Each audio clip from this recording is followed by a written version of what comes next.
옛날 옛적에 딸 하나를 데리고 사는 영감이 있었다.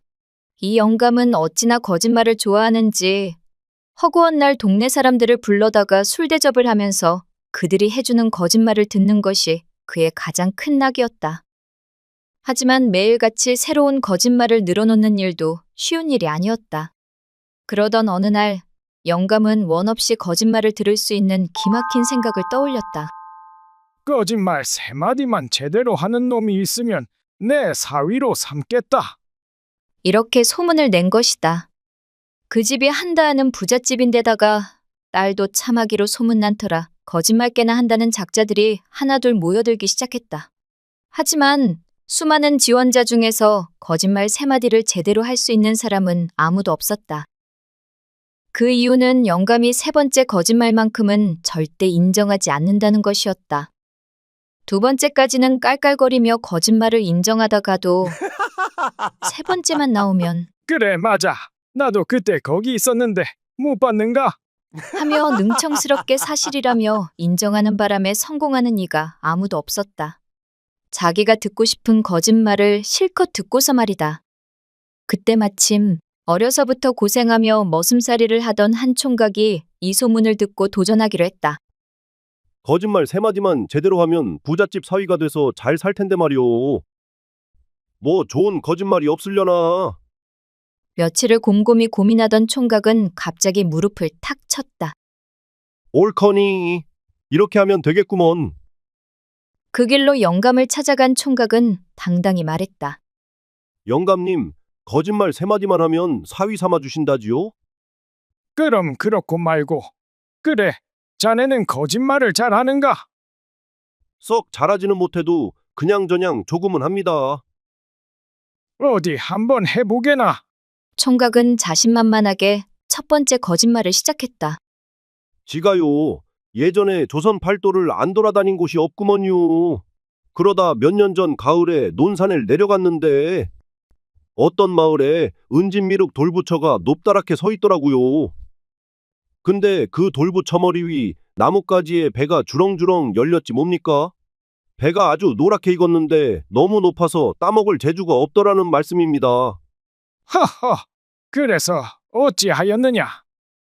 그래서 장대란 장대는 죄다 모아가지고 이어붙였는디 그래도 그게 워낙 높아서 나뭇가지에 닿질 않는 거예요. 오호라, 꽤나 높았나 보군. 이 일을 어찌해야 하나 고민하다가 그만 성질이 나서 장대 끝으로 미륵불에 콧구멍을 살살 쑤셨더니만 미륵이 냅다 재채기를 하니께 배가 우수수 떨어지는 거예요. 뭐 그래서 냅다 주워다가 맛나게 먹었죠. 흐흐. 영감이 들어보니 어찌나 능청스럽게 거짓말을 해대는지 배를 잡고 깔깔대며 웃었다. 하하하, 이놈 참말로 능청스럽구나. 그래, 첫 번째 거짓말은 인정이다. 그럼 제가 거짓말 한마디는 한 겁니다. 그래, 잘하는구나. 자, 어서 2번째를 해보거라. 영감은 총각이 또 무슨 거짓말을 늘어놓을까 궁금해 귀를 쫑긋 세우고 이야기를 들었다. 총각은 잠시 뜸을 들이더니 이내 새로운 거짓말을 하기 시작했다. 지가 예전에 황해도 어느 마을을 지나다가 아주 희한한 오리를 본 적이 있구먼요. 희한한 오리, 뭐가 그렇게 특별했나? 영감은 희한한 오리라는 말에 이번엔 어떤 거짓말을 지어낼까 궁금했다. 이 오리가 말입니다. 시상에 보통 오리가 아니더라고요. 걷는 게 아니라 2 날개를 푸드덕거리면서 하늘을 날지 뭡니까? 하늘을 날다니? 오리가 날긴 하지만 오래 못 날지 않은가? 그게 보통 오리라면 그렇죠.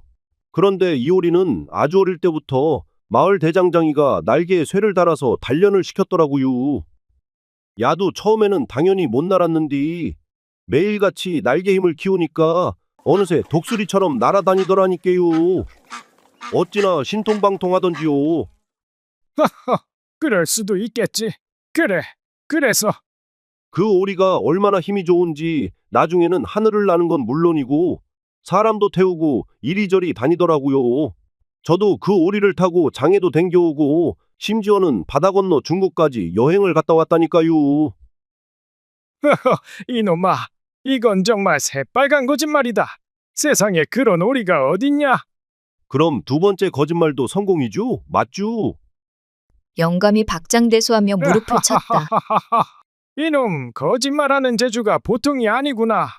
좋아, 마지막 한마디만 더 해보거라. 이제 진짜 승부수였다. 총각은 눈을 빛내며 말했다. 제가 예전에 장사를 했는데 바람을 팔았구만요. 바람 한 포대에 10,000냥씩 받아서 꽤나 벌었지요. 영감은 기다렸다는 듯이 웃으며 말했다. 그래, 맞다. 나도 그때 바람을 좀 샀지. 영감님, 참말이지요?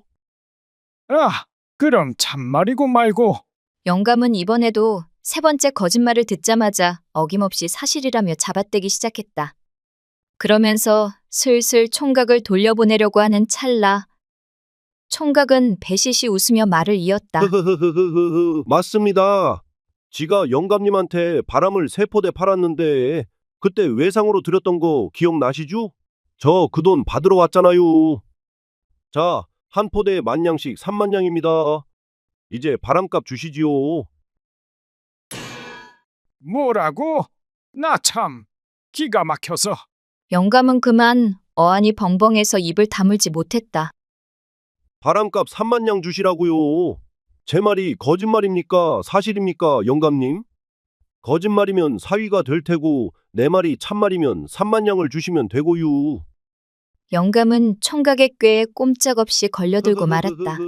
만약 거짓말이 아니라고 하면 30,000냥을 줘야 하는 판국이었다.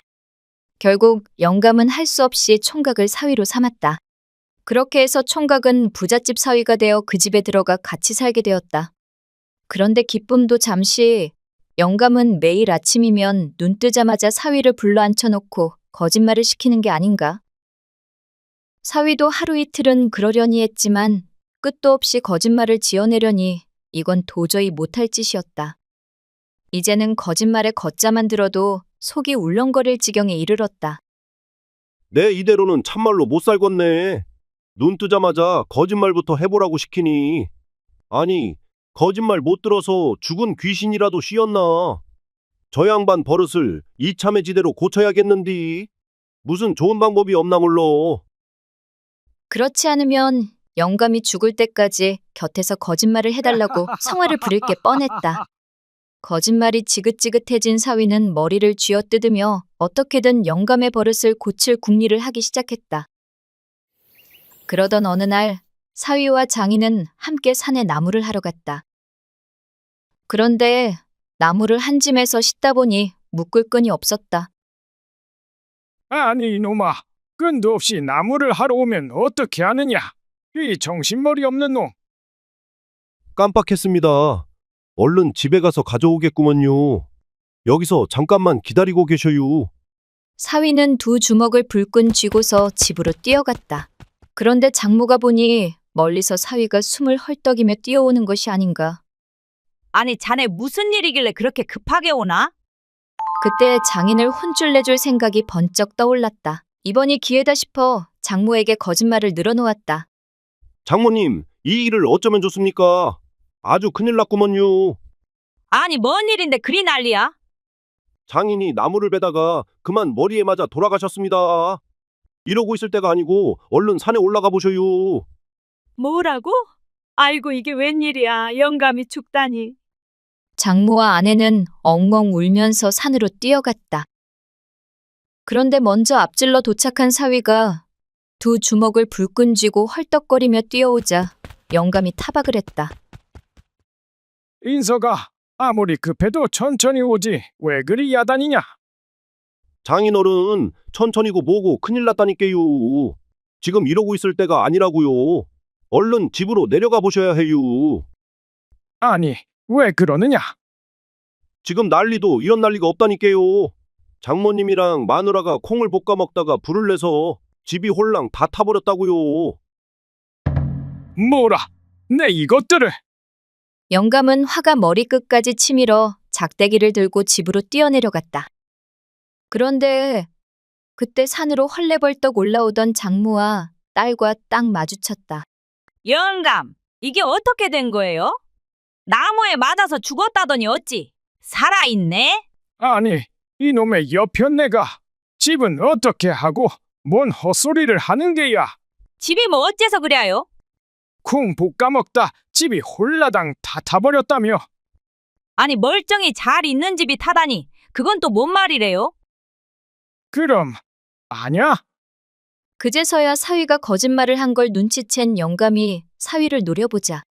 사위가 배실배실 웃으며 말했다.